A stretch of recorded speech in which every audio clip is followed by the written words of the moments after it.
Well, hello and welcome back to the Eagle's Nest, the audio retelling of Charlie Supersinski's great book, Soaring with the Eagles, the Copper Peak Story.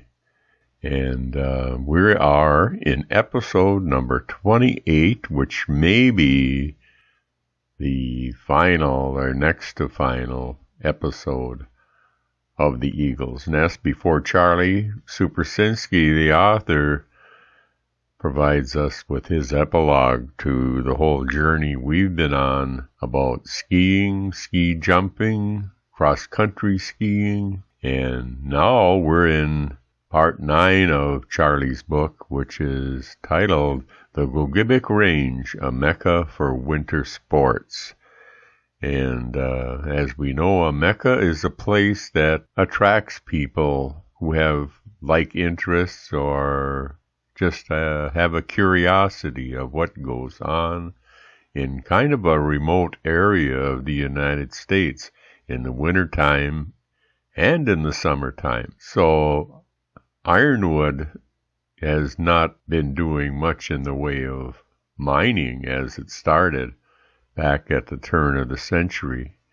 But the Gogebic Range, which includes Ironwood, Hurley, Wisconsin, Bessemer, Michigan, Wakefield, all the way down the line. I think he could talk about Mercer, Wisconsin, and Berglund, Michigan, and White Pine, and even as far as Saxon, for sure, on Lake Superior, and Manitowish Waters. It's a big area for winter sports, and all you have to do is drive around in the wintertime, and you'll see people with their equipment either behind them, such as snowmobiles, or they'll have the ski racks in their carriers on top of their cars and trucks.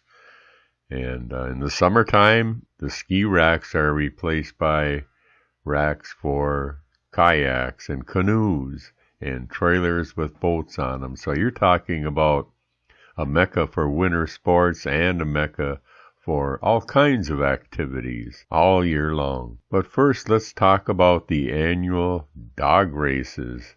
It's an Ironwood tradition.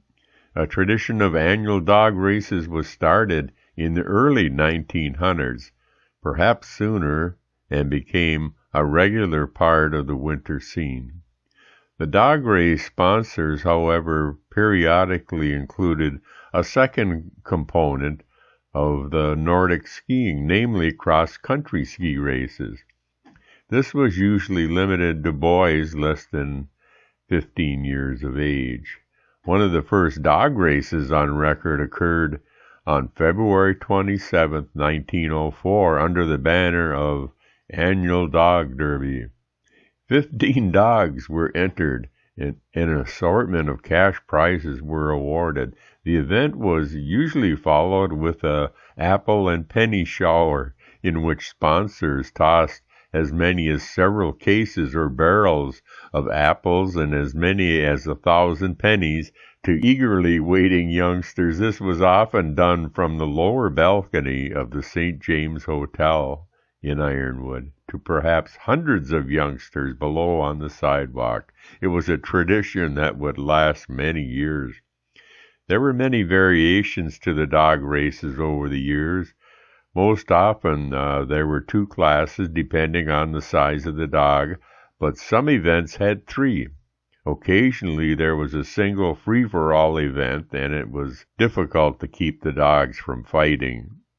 The races were usually 2-block sprints on Suffolk Street from McLeod to Ayr in downtown Ironwood. Cash prizes for the first 4 places were typically $5, $3, $2.50, and $1.50. And it changed slightly over the years. $5, as you know, would be equal to $100 today. In later years, the racers had to compete in as many as 6 heats to determine the winner. The annual dog race was held in conjunction with a cross-country ski race. On February 22, 1923 is especially interesting. The headline of the sport page read, 13-year-old girl disguised as a boy enters her dog and wins the race. Disguised as a boy, 13-year-old Josephine Sobolski entered her dog, Tiger, in the event for small dogs. Thursday afternoon, Sobolski entered her dog, Tiger, in the event for small dogs Thursday afternoon and copped first place with 3 firsts and a second, springing the surprise of the afternoon. It was not until she had won 2 firsts that the starters became aware that Tiger was being piloted by a girl. She was dressed in overalls and a sweater and had a toque pulled down over her head to further hide her gender. The races yesterday were the most successful ever held. There were customary dog fights, and one youngster didn't enter his dog in more than one heat because he always wanted to fight. The results of the races by heats and the winners are in Charlie's book, and just listen to these names for dogs in 1923. Tiger, driven by Josephine Sobolski. Trigger by Ed Sendick. Pancha by Frank Rupi. Watch by Will Rogers. Ted by Lawrence Erickson. And for the large dogs, Shep by John Lepinen. Shop by Michael Stanzik. Bud by Lawrence Bardo. And Rover by Adam Hanley. And the ski races are kind of a subnote. First place was by George Picmosa, second by Lawrence Bardo, third Leo Finko, and fourth John Serbin. The ski race started at the corner of McLeod Avenue, where it is today, and Suffolk Street, and open to boys 15 years or younger. It ran on McLeod to Lowell Street, on Lowell to Eyre Street, on Eyre to Norfolk Street, on Norfolk to McLeod, and McLeod to Suffolk, and on Suffolk to Eyre, finishing at the corner of Suffolk and Eyre near today's post office. Except for a brief period during World War I, the annual Dog Derby was run until 1938, when only 3 entries had forced cancellation of the event. The event was successful in 1939 and included cross-country events for boys aged 12 to 18 and a younger group less than 12. The younger races started at the Norrie School, while the older boys started at Camp Norrie. Both groups finished downtown. The event was staged by the Gogebic Range Ski Club as part of Winter Carnival. Dog sled races were held on Suffolk Street between McLeod Avenue and Eyre Street, as always. And the results of that race in 1939 are in the appendix of Charlie's book. There was a 13-year hiatus from the dog sled races following the onset of World War II. Here's a headline from 1953 from the Daily Globe. The big crowd sees dog sled races. Spectators lined 4 and 5 deep on both sides of Suffolk Street Saturday afternoon to witness a Chamber of Commerce revival of dog sled racing. A total of $57 was distributed to 6 entrants by the retail division of the Chamber of Commerce. In a surprise event, Richard Michaels, chairman of the Chamber Retail Division, pulled Ernest Seppala, chairman of the races, to first place over their canine rivals. The last dog sled race run in Ironwood was part of an Ironwood Snow Carnival event held the weekend of February 14th and 15th, 1960.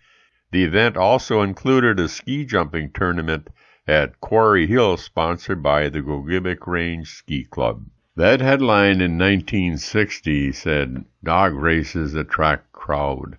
Pat Edwards ran off with a big share of the prizes in the dog sled races on Saturday. Suffolk Street in downtown Ironwood was roped off for the races, and spectators lined the walks on both sides of the street to watch the races. The results for that race are in the appendix of Charlie's book as well, and I do have personal knowledge of that 1960 race because my nephew, Frank Gussman Jr., won 2 of the races with his dog, and I know the name of that dog was Dusty. That dog was almost all wolf, and I think that they had to pull Dusty out of the race because he was trying to not just fight with the other dogs, but, when a wolf fights, they killed their opponents. Anyway, that's a family story that goes all the way back to 1960.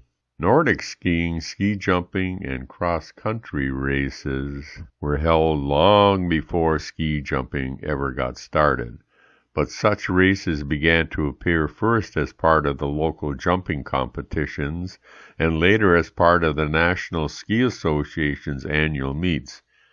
Just like ski jumpers, cross-country races were categorized as either professional or amateur, discounting the ski races held in conjunction with the annual Dog Derby. Ironwood held its first cross-country race at the time of its national ski tournament on February 15, 1913. The race was 8 miles long and held within the community, finishing in the downtown area. Prizes for the professional cross-country racers were about half again as large as the ski jumpers, that is, about $35 in gold for first. The Ironwood Ski Club, in the absence of a jumping hill, and this must have been when one of the hills blew down, decided to sponsor a cross-country race in the place of a ski jumping competition. This event was to be coordinated with the annual Dog Derby to be held on Monday, February 2nd, 1915. The February 20th, 1915 edition of the Ironwood Times describes some of the particulars of this event. Mainly that there would be 2 classes of the races, the professional and the amateurs. For the professionals, there would be 4 cash prizes. First was $13.50, second $9, third $5, and fourth $2.50. The prizes for the amateurs will be sweaters of different values as follows. First place, $7.50 sweater. Second, $5 sweater. Third, $4 sweater. And fourth, $3.50 sweater. The course is commencing at the City Hall and thence west on McLeod Avenue to Suffolk Street, north on Suffolk to Ayr, east on Ayr to Lake, south on Lake to McLeod, west on McLeod to the City Hall. The professionals will make the course twice, this being a distance of about 2.5 miles, while the amateurs will go around the course once. The contest is open to everyone over 16 years of age, and the entry fee is $1, and that $1 includes a membership in the Ironwood Ski Club. The races will commence at 10:30 in the forenoon. Yes, the races will commence at 10:30 in the forenoon. 1920 brought a unique cross-country relay event. The Gogebic Range in the winter of 1919-1920, 100 years ago, experienced a unique and novel cross-country ski relay event. The 3 area high schools, Bessemer, Ironwood, and Wakefield, decided to challenge each other to a cross-country relay competition covering the 14 miles from Wakefield to Ironwood along Old Highway US 2. The race would start at the City Hall in Wakefield, or the high school, traverse through all the mining locations along US 2, a route which included Wyco, Plymouth, Ramsey, Anvil, Palms, Tilden, Yale, Puritan, Geneva, Bonnie, Jesseville, and then through the city of Ironwood, ending at the Montreal River. Teams would take turns selecting the start point. It could be at either Wakefield or Ironwood. Each team would have 14 racers stationed at a mile markers, with each racer sprinting 1 mile before passing the baton. The Loving Cup trophy, donated by the local YMCA, would be retained by the school after winning the event 3 times. This is 1920, a local YMCA in Ironwood.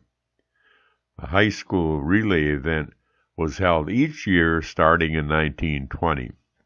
After 4 events, Ironwood High School and Wakefield High School had both won 2 races. The 5th and final race was held in 1924 with the headlines reading, "Luther Wright Ski Relayers Defeated. Wakefield wins permanent possession of silver Loving Trophy." The Wakefield High School ski relay team Saturday afternoon clipped off the 14-mile stretch between Wakefield and Ironwood in 1 hour and 40 minutes and defeated the L.L. Wright team in the last match, which was to definitely decide the permanent possession of the silver Loving Trophy. The Ironwood ski relay men made the 14-mile stretch in 1 hour and 50 minutes, 10 minutes behind Wakefield's men. Charlie's book has a picture of the Wakefield High School cross-country relay team, and they all look mighty proud. In copying Saturday's event, the ski men established a new record in ski relay races on the range. Their time was 7 minutes and 30 seconds, less than has ever been made in the 4 previous races held. Saturday afternoon proved to have ideal weather that the Wakefield ski men enjoy, using the long, slim type of ski, or what is known as the fin ski. The men from the east end of the range glided along and, as a rule, gained little in each lap, until finally they had a handy reserve of time when the race closed here. Ironwood continued its long tradition of sponsoring the annual Dog Derby. The door for female participation had been opened several years earlier by Josephine Sobolski, and the 1927 event found several female participants from the Gogebic Range. The Dog Derby would continue each year until World War II intervened and put a halt to many community recreational events. Several unsuccessful attempts were made to sponsor the Derby in the 1950s. The last successful running of the Dog Derby, as we discussed, happened in 1960. But back in 1929, there was a toboggan slide in Wakefield, and the idea was to encourage greater participation by the general public in winter activities. The city of Wakefield announced that the new toboggan slide was ready for public use. A number of people tried out the slide Sunday afternoon, and they all pronounced it as dandy, and one hard to beat anywhere in the county. The slide is about a half-mile long and starts up in the hill north and west of the Chicago mine. Starting at the peak of a high cliff, there is a sudden drop for about 300 feet, in which one gets all the thrills of an airship ride. From then on, there's a gradual grade to the shores of Sunday Lake, but speed is attained at the start to suit even the most experienced thrill rider. Remember, these are outdoor people, and in 1929 and in that era, when it snowed, you went outside. And it looks like we're probably going to have another episode, and we'll be talking about the explosion of outdoor activity starting in about 1930 or so, people moving around, coming into the area, and enjoying everything there is for the area here and what we have to offer compared to just living in the city. And on that note, we've run out of time for this episode. So, this is your narrator, Dan McMahon, inviting you to join us again for the next episode of The Eagle's Nest. There are several ways to see and hear us. If you have a smart TV or a smartphone or tablet, you can download the YouTube app and use the 4 search terms Copper Peak Eagle's Nest. Our Copper Peak episodes are there all the time, and the episodes are labeled consecutively and will run sequentially. In other words, when you finish one episode, the next episode will play. Also, you can see and hear episodes on your phone or browser at the following URL: www.youtube.com/@CopperPeak784. All the episodes are labeled. Don't forget to like and subscribe us. It's free, and it won't cost you anything, and it helps us. And as you may know, Copper Peak has a live streaming site with live webcams at our Copper Peak Hill site that you can access by going directly to the live cam at www.twitch.tv/copper_peak. Eagle's Nest episodes play on or near the half hour. The live cam features views of the Copper Peak facility as well as a view of the surrounding terrain and Lake Superior from atop the Copper Peak Tower, plus news and homemade entertainment and historical narratives by Charlie Supersinski, the author of Soaring with the Eagles, the Copper Peak story on which this narrative is based. We're also on Copper Peak Radio on 102.1 FM at 6:08 a.m. and p.m. and 11:08 a.m. and p.m. Central Time. Copper Peak Radio is a low-power FM station, so you need to be within a few miles from Copper Peak to hear it. Charlie's book is available at the Depot Historical Society Museum and Chamber of Commerce office in Ironwood, and also at the Downtown Art Place in Ironwood. Once again, thanks for joining us here at the Eagle's Nest. See you the next time, and think Copper Peak. Bye now.